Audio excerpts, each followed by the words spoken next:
नित्यं भागवत सेवया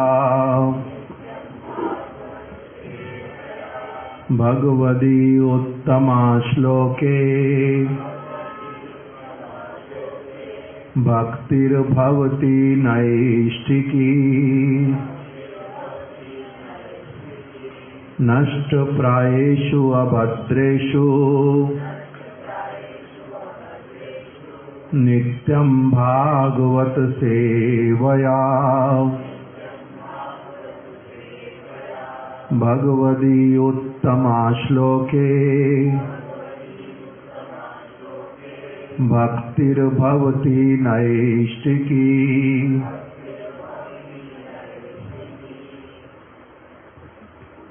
श्रीमद्भागवतम सप्तम स्कंद नवम अध्याय। हम लोग श्रवण कर रहे हैं श्री प्रहलाद महाराज किस प्रकार से भगवान श्री नरसिंह देव के समक्ष खड़े होकर के स्तव कर रहे हैं। स्तव करने का अर्थ, स्तुति करने का अर्थ, भगवान के समक्ष खड़े होकर के स्तुति कर रहे हैं। भगवान की ही, भगवान के हृदय की जो भावना, उसी को अपने शब्दों में कहना, उसका नाम होता स्तुति। भगवान के ही हृदय की भावना को भगवान के समक्ष कहना, उसका नाम क्या हो जाता? स्तुति। उसी स्तुति में जो नन्हे से बालक प्रहलाद जी, उन्होंने क्या कहा था? हमने उनके 4 श्लोक सुन लिए। चौथे श्लोक में उन्होंने कहा था, नैवात्मना प्रभुरयम् निज लाभ पूर्णो मानम जनाद विदुषा करुणो व्रीणीते यद यज्जनो भगवते विदधीत मानम तच्चात्मने प्रतिमुखस्या यथा मुख श्री। हे सर्वशक्तिमान प्रभो, आप स्वयं निज लाभ से परिपूर्ण हैं। आपको किसी से किसी भी वस्तु की अपेक्षा नहीं है। कोई मुझे कुछ ला करके देगा, कोई मेरे लिए कुछ करेगा, तब मेरा ये काम बनेगा, तब मेरा ये काम पूरा होएगा। आपको किसी से किसी वस्तु की कोई आवश्यकता नहीं है। आप अपने आप में परिपूर्ण हैं, निज लाभ से। आपके पास जो सब है, आप उसी से ही क्या हैं? परिपूर्ण हैं।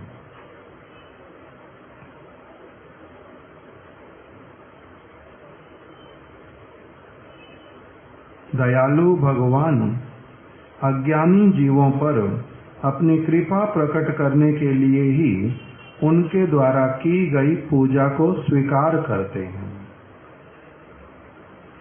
हे प्रभु, हे सर्वशक्तिमान प्रभु, हे भगवान, आप दयालु होने के कारण, आपका एक विशेष गुण दयालुता, उस अपने दयालु गुण के कारण ही आप क्या करते हैं? अज्ञानी जीवों पर अपनी कृपा करने के लिए उनके द्वारा दी गई पूजा को स्वीकार करते हैं।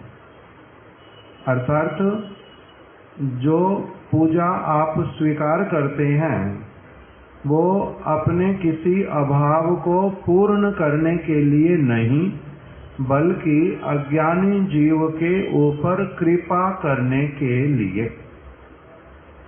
जो उनकी पूजा को आप स्वीकार करते हैं वो किसके लिए करते हैं? उसी के ही मंगल के लिए, उसी के लाभ के लिए आप उसकी पूजा स्वीकार करते हैं, उसको पूजा करने के लिए कहते हैं, उसके द्वारा पूजा नहीं करने पर स्वयं जाकर के भी उससे ग्रहण करते हैं। अज्ञानी जीव पर कृपा करने के लिए। अथवा अन्यथा आपको स्वयं के लिए किसी पूजा की आवश्यकता नहीं है। आपको स्वयं के लिए पूजा की आवश्यकता नहीं है। जिस प्रकार अपने मुख पर रचित तिलक आदि का सौंदर्य दर्पण में दिखने वाले प्रतिबिंब में भी दिखाई देता है। मैंने तिलक किया, मेरा तिलक मेरे प्रतिबिंब में भी दिखाई देगा। दर्पण के सामने खड़ा होता हूं, मैं कौन हूं? बिंब। और दर्पण के सामने खड़े होने पर उसमें जो मैं अपने आप को देखता हूं, मेरा जो क्या कहते हैं उसको, रिफ्लेक्शन, वही क्या कहलाता है? प्रतिबिंब। मैं अगर खड़ा हूं उसके सामने तभी तो मेरा प्रतिबिंब बनेगा ना। यदि मैं नहीं खड़ा, बिंब ही वहां पर नहीं है, तो प्रतिबिंब होगा? नहीं होगा। तो मैं बिंब अगर अपने मस्तक पर तिलक लगाऊंगा तभी तो प्रतिबिंब में क्या दिखाई देगा? तिलक लगा हुआ दिखाई देगा।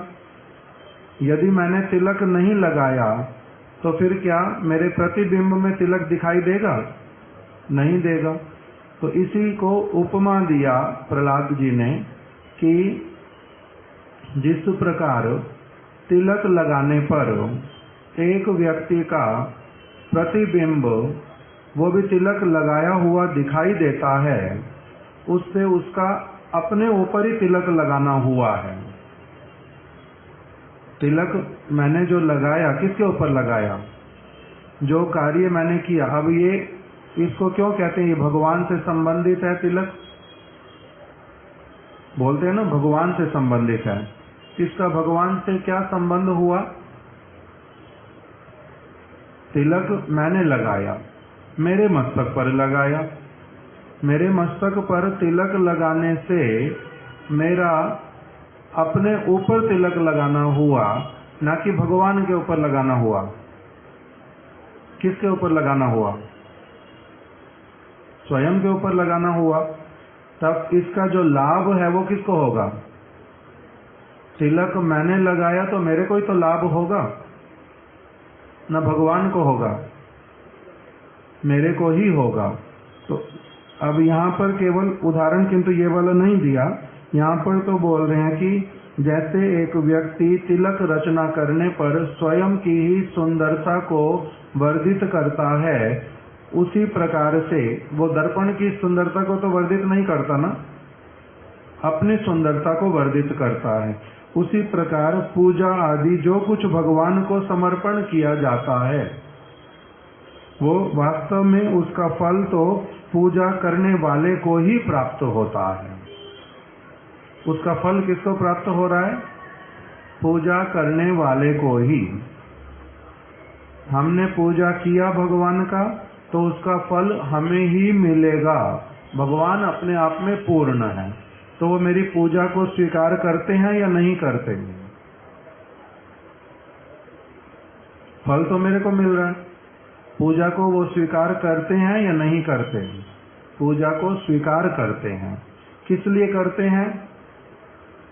क्या उनमें कोई अभाव है? उनमें अभाव नहीं है, वो अपने आप में परिपूर्ण है। फिर स्वीकार करते क्यों हैं? दयालुता के कारण। यदि वो स्वीकार ना करें तो फिर मेरा मंगल नहीं होगा। मेरे को करना भगवान का पूजा किसके लिए करना है? भगवान के लिए करना है। और भगवान जो है वो स्वीकार करते हैं। क्यों? कह रहे हैं भगवान के विषय में ये कॉन्सेप्ट बहुत स्पष्ट होना चाहिए कि वो अपने आप में परिपूर्ण है, उनको किसी से किसी वस्तु की आवश्यकता नहीं है, कोई उनके लिए कुछ भी करके उनको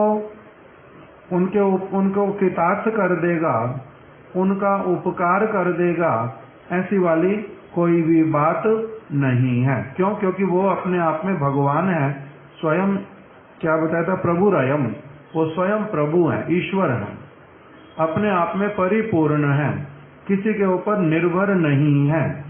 किंतु यदि व्यक्ति कोई उनकी पूजा करता है तो वो स्वयं कृतार्थ होता है। इस बात को अवश्य ही मन में रखना चाहिए। इसलिए हमारे महाराज जी हमें क्या सिखाते थे? किसी किसी स्थान पर मंदिर में जाने पर वहाँ एक जो डोनेशन बॉक्स रखा है उसी के ऊपर क्या लिखा रहता था? दान पात्र। तो महाराज जी कहते थे ये भूल लिखा हुआ है, दान पात्र लिखना भूल है। भगवान को और दान देंगे, वैष्णव को दान देंगे। दान किसको देते हैं? जिसके प्रति हृदय में दया उत्पन्न हो, जिसको देखने से हाय बेचारा कैसे खाने के लिए भी नहीं है इसके पास, ये बेचारे के पास तो रहने के लिए भी नहीं है, ये बेचारे के पास में औषधि खरीदने के लिए भी पैसा नहीं है, ये दीनहीन है बेचारा, इसके पास विद्या अध्ययन करने के लिए भी कुछ नहीं है, तो उसकी सहायता कर दी दया करके। उसमें भावना क्या रहती है? मैं दाता हूं, मैं बड़ा हूं, और जो लेने वाला है वो कौन है? छोटा है, मेरे ऊपर निर्भर है, मैंने इसके ऊपर दया करके इसको कृतार्थ कर दिया।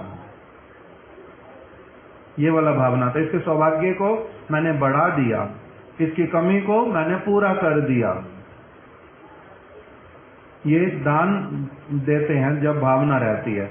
तो महाराज जी कहते थे भगवान क्या दान के पात्र हैं?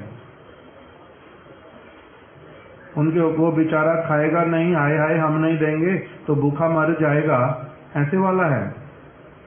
वो तो ऐसा नहीं है। तो इसलिए उनके लिए क्या लिखना पड़ता? फिर सेवा पात्र, भेंट पात्र। सेवा अथवा भेंट, अर्थात मैं आया हूं, मैं बहुत छोटा हूं, आप स्वयं भगवान हैं, आपको मेरे से किसी वस्तु की आवश्यकता नहीं है, आपके हजारों हजारों सेवक हैं, किंतु मैं भी अपने हृदय से ये वस्तु आपके लिए लेकर के आया हूं। बहुत छोटा होने पर भी मेरी आपको कुछ सेवा करने की कामना है, मैं आपको भेंट देना चाहता हूं। भेंट मतलब गिफ्ट। किसको गिफ्ट देते हैं? प्रसन्नता से, जिसके प्रति कुछ संबंध बनाने का मेरा कामना है। तो मैं आपसे संबंध बनाना चाहता हूं। मेरे पास में बहुत कुछ है नहीं, जो मेरा सामर्थ्य है उसी के अनुसार मैं आपके लिए भेंट लेकर के आया हूं। कृपा करके हे प्रभु, आपको तो आवश्यकता नहीं है इस वस्तु की, आपके तो हजारों सेवक हैं, मेरे को ही कृतार्थ करने के लिए आप कृपा करके इसको स्वीकार कर लो। इसमें भावना क्या रहती है? मैं बहुत छोटा हूं, वो बहुत बड़े हैं, मैं उनके पास किसी वस्तु का अभाव नहीं है, और मैं दाता नहीं हूं, दाता भी वही है। उन्हीं की दी हुई वस्तु में से मैं कुछ उन्हीं की ही सेवा में दे रहा हूं। हे प्रभु, कृपा करके जैसे एक छोटा बालक पिता से सब कुछ लेकर के उसी वस्तु में से थोड़ा सा पिता को देता है, पिता प्रसन्न हो जाते हैं, उसी प्रकार से हे प्रभु, आप भी मेरी भेंट को स्वीकार करके मेरे को कृतार्थ कर दो। इसलिए बोलते हैं भेंट पात्र अथवा सेवा पात्र, आपकी सेवा के लिए लाया हूं, न कि दान पात्र। तो इसी बात को कहाँ से बोलते हैं? इसी श्लोक के माध्यम से ही बोलते हैं। इससे एक व्यक्ति का अपना ही क्या होता है, जो दान करते हैं उसके द्वारा क्या होता है? अहंकार वर्धित होता है। मैं बड़ा हूं ये भावना आती है, लेने वाला छोटा है ये भावना रहती है। उसके द्वारा कभी कभी ये वाली भावना नहीं भी होती, किसी की अहंकारी नहीं भी हो सकता दान देने वाला, किंतु ऐसे ही सहायता कर दी, अहंकार नहीं है, वैसे ही सहायता कर दी। किंतु वैसे ही सहायता करने पर भी उसको उसका फल क्या मिलता है? कुछ पुण्य बनता है जो अनित्य जगत में ही घुमाता है।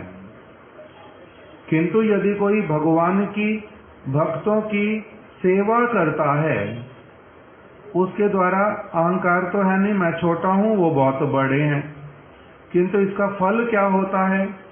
इसका फल नित्य होता है, वो अनित्य फल नहीं होता, वो केवल पुण्य नहीं होता। उसके द्वारा मेरा क्या बन जाता है? सेवा। उस सेवक से मेरा क्या होता है? सुकृति बनता है, भक्तिमय सुकृति। सुकृतियां भी बहुत प्रकार की, उनका नाम अलग अलग प्रकार का दिया, किंतु भक्ति उन्मुखी सुकृति, भक्ति की ओर आगे बढ़ाने वाली मेरी क्रियाएं बन जाती हैं। ये यदि मैं किस भावना से करता हूं? सेवा की भावना से। तो इसलिए प्रहलाद जी बोल रहे हैं कि जो भी व्यक्ति सेवा करता है, आपको सेवा की आवश्यकता नहीं है, आप अपने आप में परिपूर्ण हैं। जो आपकी सेवा करता है और आप उसकी सेवा को ग्रहण कर लेते हैं अपने दया गुण के कारण, उससे उस व्यक्ति का अपना ही नित्य परम मंगल जो है वो होता है। इस बात को मैंने समझा है कि आपका हृदय जो है इस प्रकार का है। तो इसलिए भगवान उस पूजा आदि जो कुछ भगवान को समर्पित किया जाता है, वास्तव में उसका फल तो पूजा करने वाले को ही प्राप्त होता है, अन्य किसी को नहीं। ये वाला श्लोक हमने पीछे सुना था, आज उससे आगे वाला श्रवण करेंगे।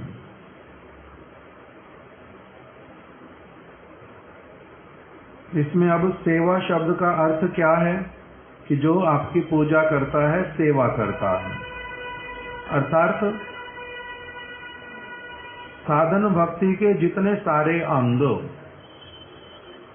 श्रवण, कीर्तन, विष्णु स्मरण, पाद सेवन, अर्चन, वंदन, दास्यम, सख्यम, आत्मनिवेदनम, अथवा साधु संग, नाम कीर्तन, भागवत श्रवण, मथुरा वास, श्रद्धाय श्री मूर्ति सेवन, अथवा केवल मात्र एकांतिक भक्तिर कृत्य कीर्तन स्मरण, कीर्तन और स्मरण करता है, नाम संकीर्तन करता है। तार मध्य सर्वश्रेष्ठ नाम संकीर्तन।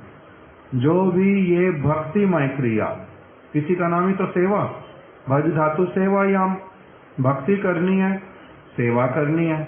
भक्ति करनी है का अर्थ ये सारी भक्तिमय क्रियाएं करनी है। ऐसा लगता कोई आया है।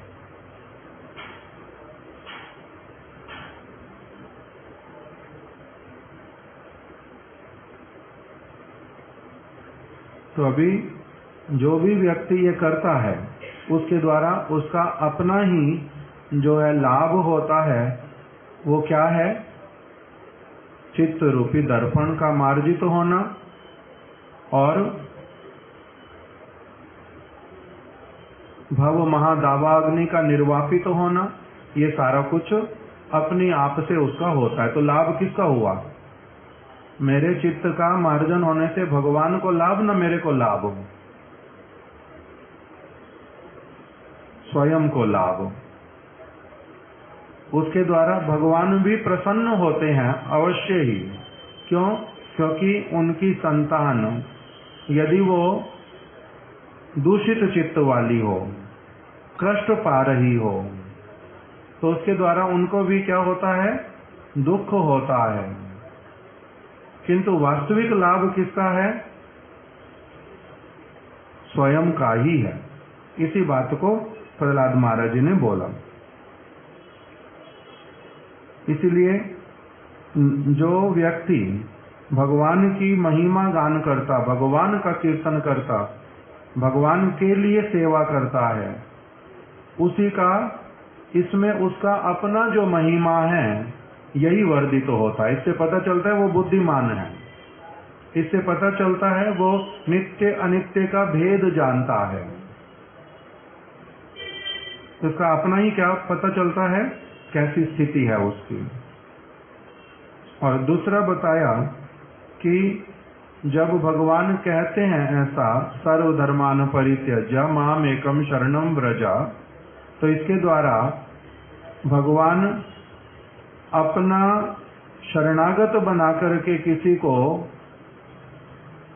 साधारण व्यक्ति की तरह त्रिगुणों से युक्त, जो दूसरों को रजोगुण से जो बड़ा प्रभावित, आक्रांत रजोगुण के द्वारा, वो व्यक्ति क्या चाहता है? सारे मेरे कंट्रोल में रहें। तो क्या भगवान भी उसी तरह से चाहते हैं कि सारे मेरे कंट्रोल में रहें, अनकंट्रोल्ड ना हो, सारे मेरे कंट्रोल में रहें? क्या यही चाहते हैं?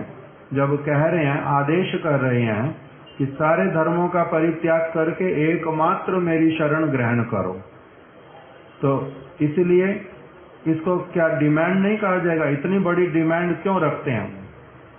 इतना अधिक उनको अपने लिए, हमारे से इतना अधिक वो सम्मान, हमारी इतनी शरणागति क्यों चाहते हैं? वो किंतु हमारे ही मंगल के लिए है। हमें जो कार्य करने के लिए कह रहे हैं वो मंगल उसमें किसका है? जैसे पहले सुन लिया ना कि पूजा जब करेंगे तो उसके द्वारा जो लाभ होगा वो किसको मिलेगा? पूजा करने वाले को ही मिलेगा। जैसे सरकार अथवा घर में माता पिता लोगों को कहते हैं कि भाई आप अपने आप को एजुकेट करो, आप अपने व्यक्तित्व को बड़ा बनाओ, तो उसके द्वारा वो क्या अपने अभिमान को, गर्व को बड़ा करना चाहते हैं, या फिर वो प्राइड फील करते हैं? डेफिनेटली जब सभी लोग एजुकेटेड होंगे, चित्त वृत्ति इनका बड़ा उन्नत होगा, छोटी छोटी वस्तुओं में उलझे नहीं पड़े रहेंगे, उसके कारण केवल मात्र मूर्खता के कारण मार पिटाई नहीं करेंगे, इससे उनको संतुष्टि तो होगी बहुत अधिक, प्राइड तो फील करेंगे, किंतु वास्तविक लाभ उसमें किसका है? हमारा ही है, स्वयं का है। इसी प्रकार से कह रहे हैं कि जो ये डिमांड है भगवान की कि मेरे शरणागत हो जाओ, मेरे कहे अनुसार कार्य करो, तो ये डिमांड जो है उनकी, वो हमारे ही परम मंगल के लिए है, हमारे बेनिफिट के लिए है। किंतु नाम माम दुष्कृतिनो मूढ़ा, जो मूढ़ व्यक्ति होते हैं, जो नराधम है, नराधम मतलब मनुष्यों में सबसे अधम, अर्थात मनुष्य वाला शरीर मिलने पर भी मनुष्यों की तरह समझने का योग्यता भी नहीं है, मनुष्यों की तरह समझने का योग्यता नहीं है। जब मैं कहता हूं कि मेरे शरणागत हो जाओ, तो वो इसका अर्थ क्या करते हैं कि ये तो बहुत अधिक डिमांड है, हमें इस डिमांड को पूरा नहीं करना, आपको जो कहना आप कहते रहो और हमें जो करना हम वही करेंगे, नहीं मानते आपकी बात, कर लो जो करना है। इसमें हानि किसकी? व्यक्ति की अपनी है। किंतु जो नराधम है वो इसी प्रकार की बात ही करते हैं। दुष्कृतिनो मूढ़ा, ये मूढ़ व्यक्ति हैं, दुष्कृति हैं, अर्थात सारे खराब से खराब काम करते करते इनका चित्त वृत्ति इतना निम्न हो गया कि इनको कोई कुछ भी कहता है करने के लिए तो इनको क्या लगता है कि उसमें उनका स्वार्थ है। ये दुष्कृति।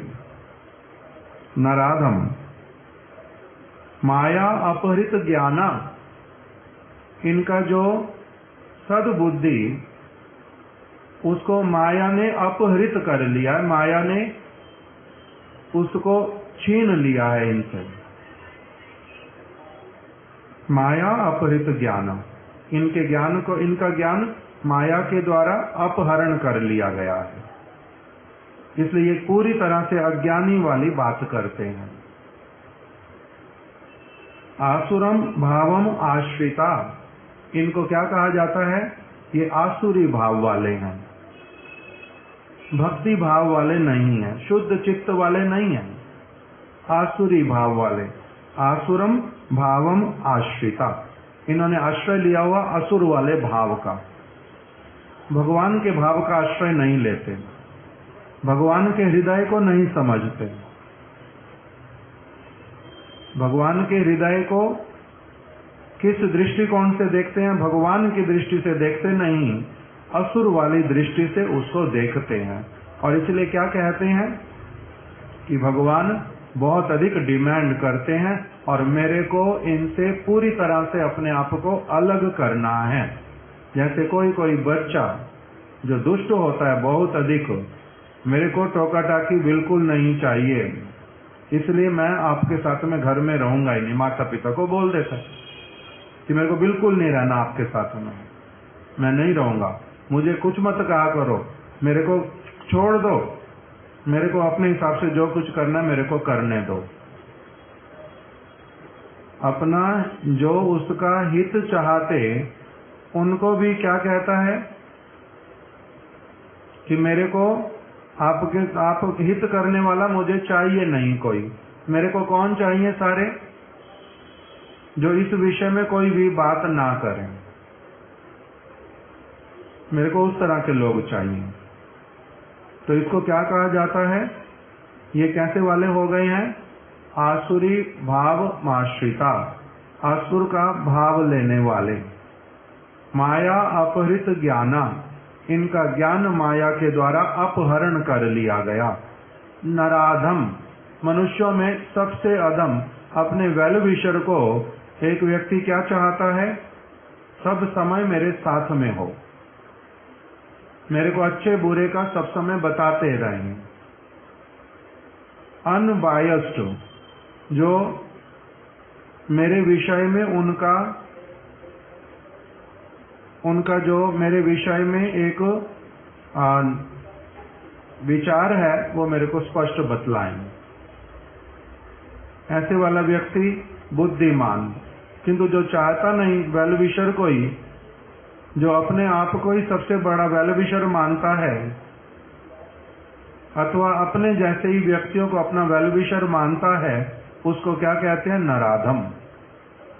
आसुरीम भाव आश्रिता, माया अपहृत ज्ञाना, दुष्कृतिनो, दुष्कृति।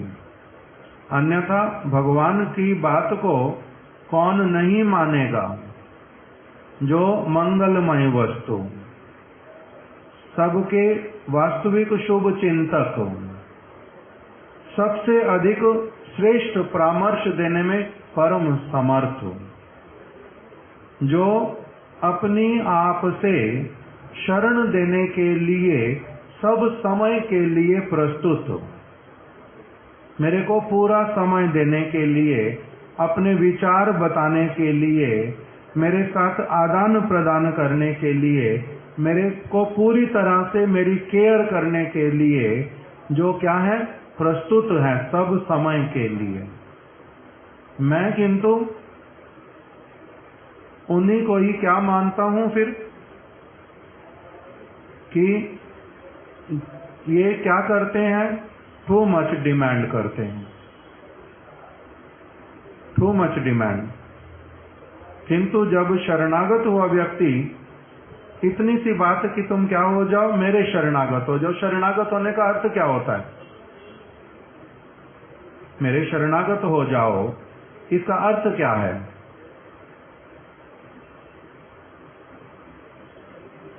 बताओ रत्नेश प्रभु, आप बताओ पहले सरल करके। राम प्रभु वो माइक ले आओ, दे दो तो।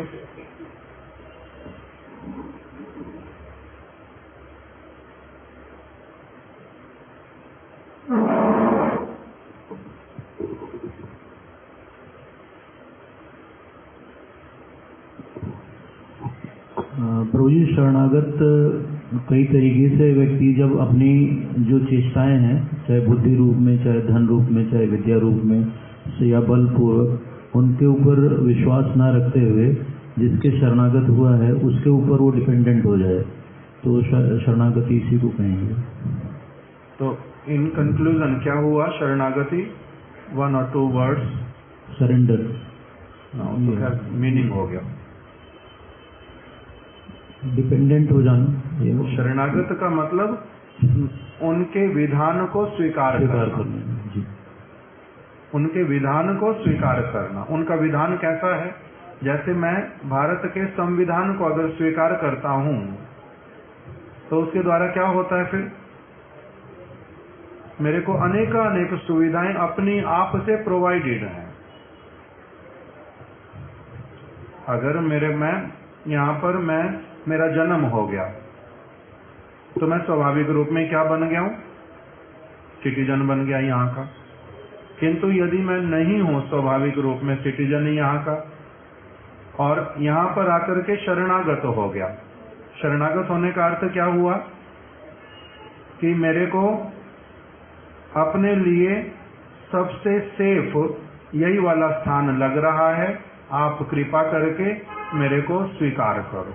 यहाँ के अन्य नागरिकों की तरह, यहाँ के अन्य नागरिकों की तरह मेरे को भी स्वीकार करो। तो केवल मात्र ये भगवान तो कह रहे हैं मैं पूरी तरह से स्वीकार करने के लिए प्रस्तुत बैठा हूं, और मैं अगर क्या कह दूं, मैं केवल इतना ही कह दूं कि हाँ मैं भी आपको स्वीकार करने के लिए प्रस्तुत हूं, इसी का नाम क्या है? शरणागति। मैं आपको, अब भगवान को मैं देख नहीं रहा किंतु ना, तो कैसे शरणागत होना है फिर? मेरे को तो भगवान दिखाई नहीं दे रहे ना। भारत तो दिखाई दे रहा है, मान लो मेरे को किसी देश में जाना या किसी को यहाँ पर आना, वो तो दिखाई दे रहा है। तो अब मेरे को भगवान के शरणागत होना मतलब मैं क्या चाहता हूं, और भगवान सामने भी नहीं है फिर। किंतु भगवान सामने हैं। किस रूप में है? भगवद गीता के रूप में, भागवत के रूप में। भगवान ही विराजित हैं, साक्षात हैं। भगवान में और भागवत में, भगवान में और भगवद गीता में अंतर है ही नहीं, वही है। वही भगवद गीता में सारी बात बोल रहे हैं बड़े स्पष्ट रूप में, अर्थात उसको स्वीकार कर लो। कौन हो तुम? अपने लिए बोल रहे हैं पहले, आम बीज प्रदा पिता, मैं तुम्हारा सभी का ही, समस्त जीवों का मैं पिता हूं, मैंने ही तुम्हारे को जन्म दिया है। फिर कह रहे हैं कि मैं कौन हूं? अहम सर्वस्व प्रभुवो, मैं सभी का प्रभु हूं। इस बात को स्वीकार करके सर्वधर्मान परित्यज्य, मेरी ही शरण ले लो। फिर क्या कह रहे हैं? मन मना भव मद भक्त, मद याजी माम नमस्कुरु, मेरे भक्त बनो। तो मेरे भक्त बनो कितना साक्षात उपदेश है, डायरेक्ट। मद भक्त, मन मना भव, अपने मन में मेरा चिंतन करो, मेरे विषय में सोचो, मेरी बात को समझो। मन मना भव, मद भक्त, मेरे भक्त बनो, मेरी सेवा करो। मेरी सेवा, आपकी सेवा कैसे करें? आप सामने नहीं है। कह रहे हूं सामने, अभी तो बोला भगवद गीता के रूप में हूं, तो मेरी सेवा करो। मन मना भव, मद भक्त, मद याजी, मेरा ही पूजन करो। मेरी पूजा करने से क्या होगा? तुम्हारा अपना ही क्या हो जाएगा? लाभ हो जाएगा। माम नमस्कुरु, मेरे को ही प्रणाम करो, मेरे शरणागत हो जाओ। फिर और क्या बता दिया? दैवी ऐसा गुणमयी मम माया दुरत्तया, दैवी माया मेरी है, मेरी दासी है और बहुत प्रबल है। मामेवा जे प्रपद्यन्ते, जो मेरे को शरणागत हो जाता है, माया मेताम तरंती थे, वो इस माया से पार पा जाता है, माया उसको कुछ नहीं कर पाती। फिर तो इतना स्पष्ट बता रहे हो, माया तुम्हारा कुछ नहीं कर पाएगी। तो इसी को ही क्या कहा गया? इसी को समर्पित होना है, अर्थात उनकी बात को जिस तरह से उन्होंने कहा पूर्ण रूप में वैसा ही सरल चित्त से स्वीकार करना है कि आप परम सत्य कह रहे हैं, आप प्रभु हैं, मैं आपका नित्य दास हूं। ये मेरा शरीर, सूक्ष्म शरीर, स्थूल शरीर, ये माया के द्वारा निर्मित है, क्योंकि मैं अशरणागत हूं। शरणागत हो जाऊंगा, ये माया मेरे को पूरी तरह से छोड़ देगी। जन्म मृत्यु कष्ट इत्यादि जो आते सारे चले जाएंगे। मैं आपका ही चिंतन करूंगा जैसा आप कह रहे हैं, मैं आपके ही शरणागत होऊंगा जैसा आप कह रहे हैं, मैं और किसी वस्तु की चिंता नहीं करूंगा।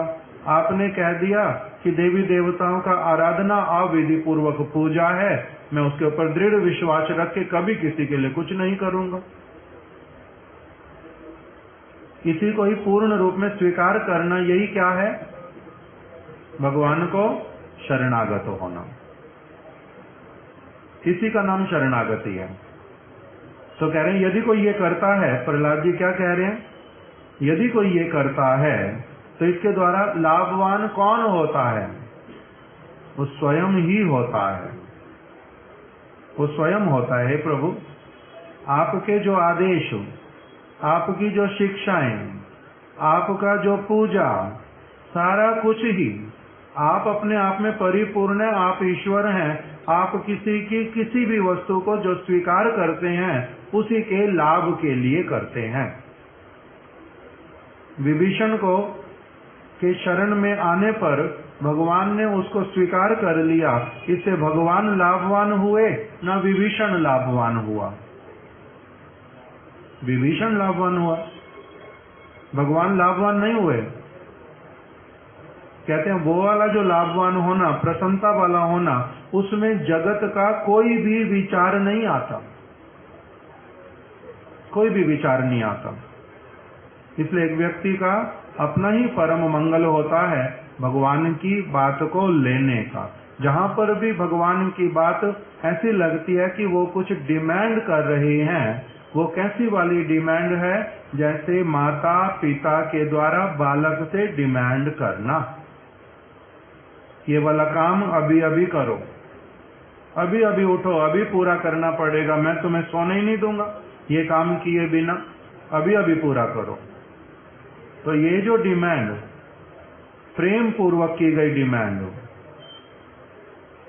भगवान की हर डिमांड कैसी वाली होती है? प्रेम पूर्वक रखी गई डिमांड, जिससे उल्टा उनका क्या झलकता है? बहुत प्रेम संबंध झलकता है। उसमें इस जगत के जो प्रभु, जो किसी पद पर बैठे, हिटलर के जैसा कोई आदेश, वैसे वाला उनका कुछ भी नहीं है। अगर हिटलर जैसा उनको करना होता तब तो वो एक मुहूर्त में किसी से कुछ भी करवा सकते हैं। उनको ये कहने की आवश्यकता ही क्या कि सर्वधर्मान परित्यज्य माम एकम शरणम व्रज, अपनी आप से गले में रस्सी बांध करके वही काम करवा सकते हैं। अगर जबरदस्ती करवाना हो तो ईश्वर है, तो ईश्वर होने पर रस्सी गले में बांध करके भी तो काम करवा सकते हैं या नहीं?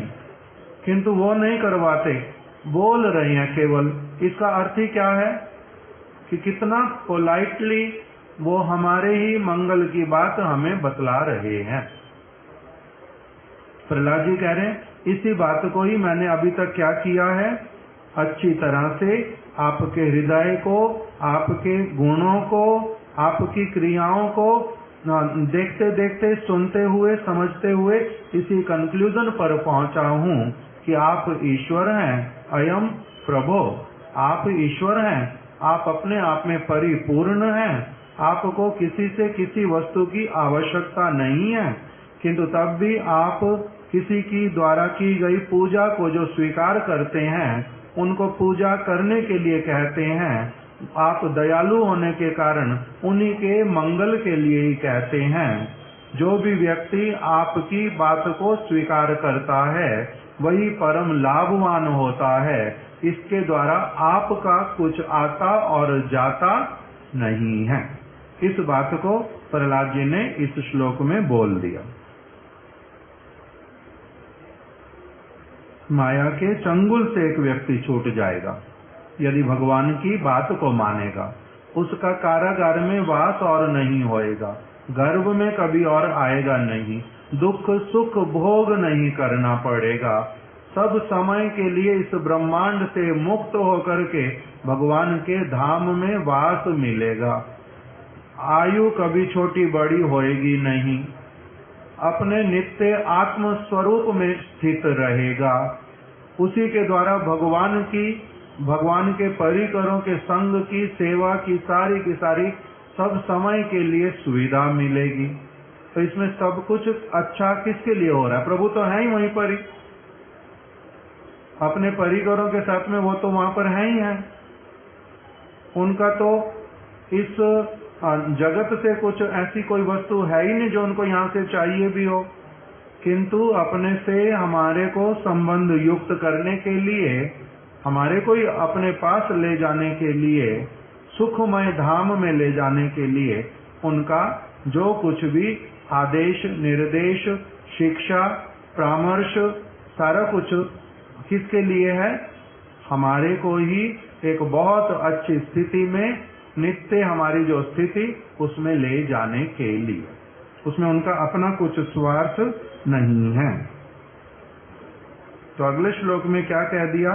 तस्माद अहम विगत विक्लव ईश्वरस्य सर्वात्मना मयि गृणामि यथा मनीषम नीचो अजया गुण विसर्ग अनुप्रविष्टा पूयेत येन ही पुमान अनुवर्णितेना। तो इसलिए कह रहे हैं आपकी जो पूजा आदि भगवान को समर्पित की जाती है, वो पूजा वास्तविक रूप में उसका जो फल है पूजा का, वो स्वयं को जैसे प्राप्त होता है। तो इसीलिए मैं क्या करूंगा? मैं सर्वथा अयोग्य और अनाधिकारी होने पर भी निशंक होकर अपनी बुद्धि के अनुसार सब प्रकार से भगवान की महिमा का वर्णन करूंगा। भगवान की महिमा का वर्णन करना मतलब भगवान की पूजा करना। उसका जो फल है वो किसको प्राप्त होगा? मेरे को ही प्राप्त होगा। इसलिए मैं सोच रहा था कि आप मेरी आराधना स्वीकार करेंगे या नहीं करेंगे, आप मेरी पूजा स्वीकार करेंगे या नहीं करेंगे। मैं असुर कुल में उत्पन्न हुआ हूँ, मैं बहुत छोटा हूँ,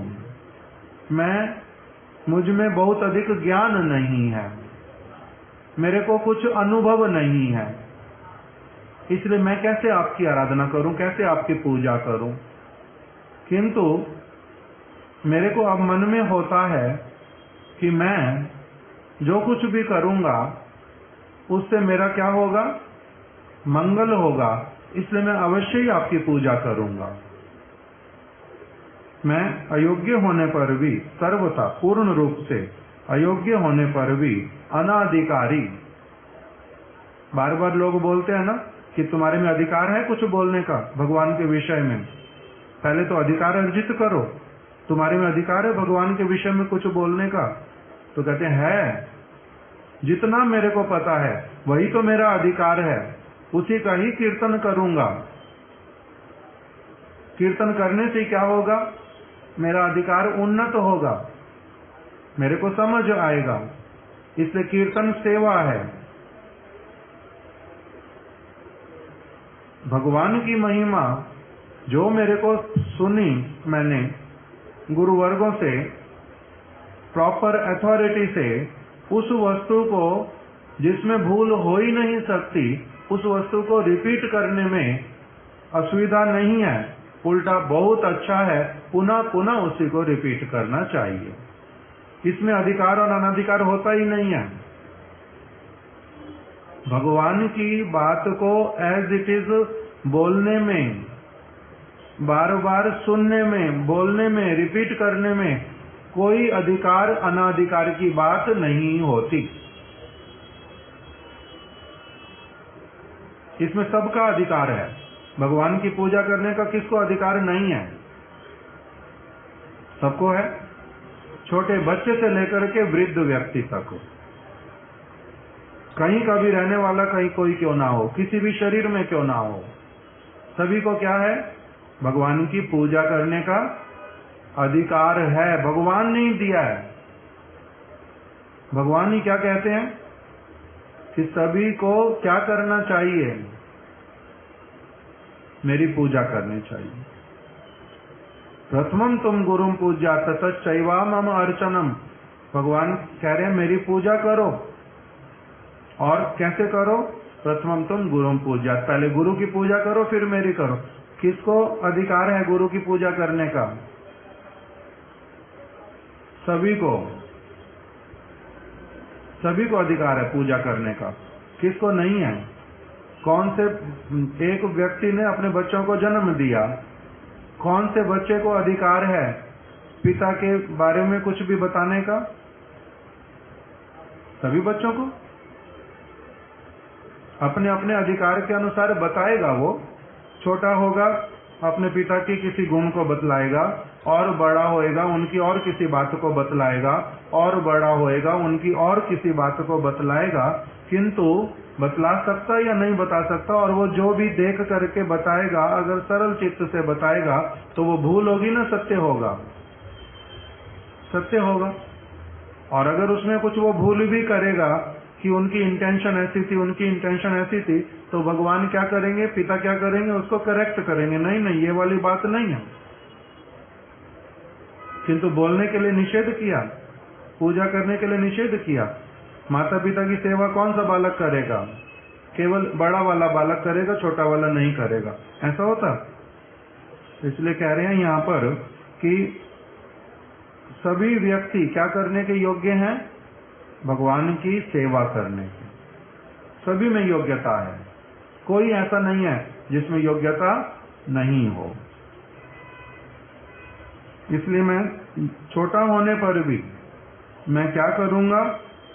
अपनी बुद्धि के अनुसार जितना मेरे को अभी तक समझ आता है उसमें निशंक होकर के, निशंक मतलब बिना किसी प्रकार की शंका किए कि इससे कहीं मेरा अहित तो नहीं हो जाएगा, मैं भूल तो नहीं बोल बैठूंगा, मैं अपने बुद्धि के अनुरूप बोलूंगा, जितना मेरा सामर्थ्य है उसके अनुसार मैं बोलूंगा।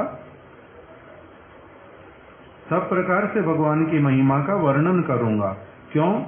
क्योंकि भगवान की महिमा सुनने अथवा पढ़ने से अविद्या के कारण उत्पन्न अज्ञानमय संसार में आसक्त जीवों के सारे कलमश दूर हो जाते हैं, वह पवित्र हो जाता है। कह रहे एक व्यक्ति जो इस संसार में पड़ गया, जो जिसमें क्या है, जिसमें जो अविद्या है, जिसमें अज्ञानी है, जो वो भी यदि आपकी बात जो आपने अपने विषय में बतलाई है उसको यदि वो कीर्तन करता है, उसको पुनः पुनः श्रवण करता है, उसके द्वारा वो स्वयं ही क्या हो जाता है? पवित्र होता है। उसके सारे कलमश दूर हो जाते हैं। कलमश मतलब, कलमश किसको कहते हैं? अनर्थ, गंदगी। इसके लिए क्या करना चाहिए? सब समय भगवान का जो महिमा उसका गान करना चाहिए। इसके द्वारा क्या होता है? व्यक्ति स्वयं पवित्र होता है, उसके अपने कलमश दूर होते हैं, और जो भी व्यक्ति उसको सुनता है उसका भी क्या हो जाता है? वो भी व्यक्ति पवित्र हो जाता है। इसलिए भगवान के गुणों का कह रहे मैं क्या करूंगा? निशंक होकर के, इसमें कोई शंका नहीं करूंगा। मैं निशंक होकर के आपकी महिमा का गान करूंगा। किस लिए? क्योंकि ऐसे वाली बातें जिससे जो मैं बोलना चाहता हूं भगवान के विषय में ही अपनी बुद्धि के अनुसार बोल रहा हूं, उसमें भूल इत्यादि होने पर भी भगवान और साधु लोग उस भूल को नहीं देखते। वो मेरी जो भावना उनके गुण को गाने की, वो केवल उसी को देखते हैं। मेरे शब्द स्पष्ट हैं, अस्पष्ट हैं, तोतले हैं, इसको वो नहीं देखते। इसको केवल अज्ञानी व्यक्ति देखता है।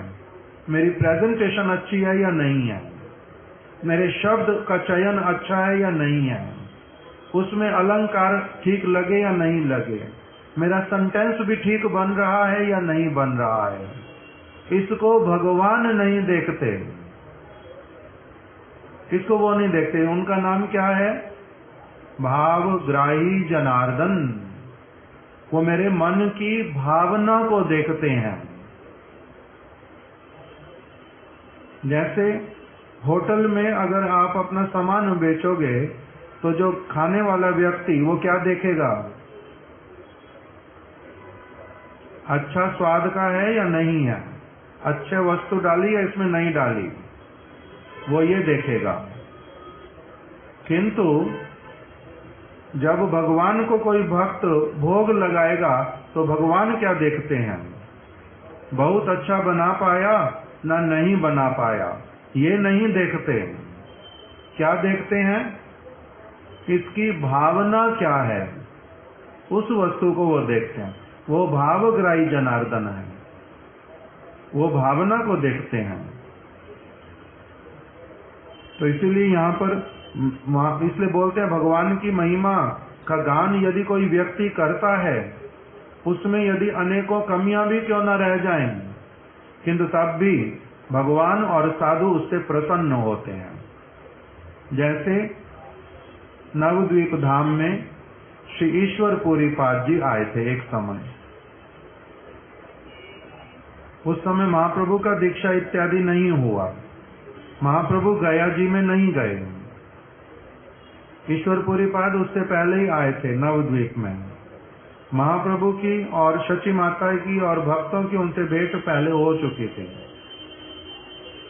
कुछ समय तक नवद्वीप में रहे भी थे। अलग अलग घरों में प्रसाद पाया था। उन्होंने अपना एक ग्रंथ लिखा था, उसका नाम मेरे को एकदम से स्मरण नहीं आता। श्री कृष्ण कथामृत ना कुछ इस प्रकार का नाम है। वो ग्रंथ मिलता है अभी भी। वो ग्रंथ वो लिख करके लाए और महाप्रभु को उन्होंने कहा कि आप इसको पढ़ करके इसमें संशोधन कर दो, जो भूल इत्यादि होएगी उसको ठीक कर दो। आप पंडित हो, इसको ठीक कर दो। तो महाप्रभु ने जो उत्तर दिया था वो क्या था कि भक्त के वचन में भूल नाम की कोई वस्तु होती नहीं। भक्त के वचन में भूल नाम की कोई वस्तु होती ही नहीं है। जो साधारण लोगों के अनुसार भूल इत्यादि होती है उसको भगवान कभी देखते ही नहीं, उसको कभी नहीं देखते। भक्त की लेखनी में और भूल वो हो ही नहीं सकती। इस प्रकार का महाप्रभु ने बोला था। अर्थात उसमें बहुत सारी चीजें, शब्द, अलंकार, ये वो सब नहीं देखना पड़ता। इसलिए मुख्य रूप में यहाँ पर प्रहलाद महाराज जी जो क्या कह रहे हैं अपने विषय में ही कि मैं इस बात को अच्छी तरह से अपने हृदय में धारण करता हूँ। आपके द्वारा ही, आपके ही हृदय की बात मैं उसको पूर्ण रूप में स्वीकार करता हूँ कि आप भावग्राही जनार्दन हैं, भावना को ग्रहण करने वाले हैं। मैं यद्यपि योग्य नहीं हूँ, अनाधिकारी हूँ, अनेक कारणों से जो मैंने पहले बता दिए, असुर कुल में जन्म, आयु छोटी, ज्ञान बहुत कम होना, ये सारा कुछ मैंने पहले ही बता दिया। किंतु तब भी वो सब होने पर भी निशंक होकर के मैं आपकी महिमा का गान करूंगा। क्यों? क्योंकि उसको करने से एक व्यक्ति का जो संसार में आसक्त है उसके कलमश सारे दूर होते और वो पवित्र हो जाता है। तो इसलिए मैं अपने को ही पवित्र करने के उद्देश्य से आपकी महिमा का गान करूंगा, निशंक होकर के, संकोच उसमें नहीं करूंगा।